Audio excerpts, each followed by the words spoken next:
नमस्कार दोस्तों, हमारे अवधि चैनल में आप सभी का स्वागत है। आज मैं लेकर आई हूँ एक प्यारा सा नाच पर का गीत। दोस्तों आप लोग ज़रूर सुनना और हमारा गीत कैसा लगेगा आप लोग कमेंट में ज़रूर बताना और वीडियो को लाइक करना ज़रूर दोस्तों। तो आइए सुनते हैं, एक प्यारा सा नाच पर का गीत है दोस्तों।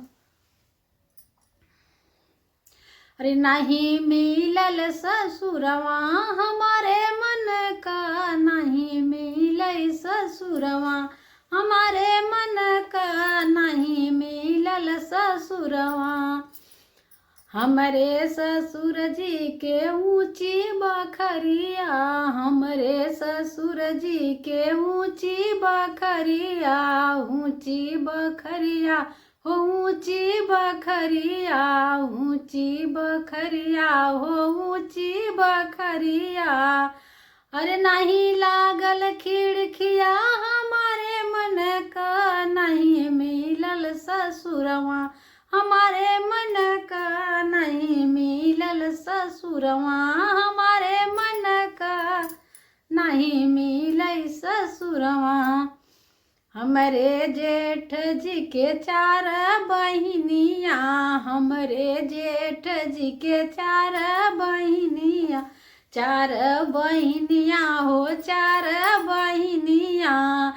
अरे नाही ननदिया हमारे मन का, नाही ननदिया हमारे मन का, नहीं मिलल ससुरवा हमारे मन का, नहीं मिलल ससुरवा हमारे मन का, नहीं मिलल ससुरवा।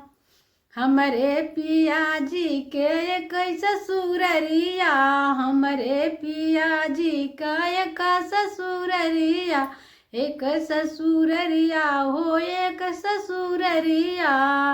उहै मिलल नैहरवा हमारे मन का पिया, उहै मिलै नैहरवा हमारे मन का, नहीं मिलल ससुरवा हमारे मन का, नहीं मिलल ससुरवा हमारे मन का, नहीं मिलल ससुरवा।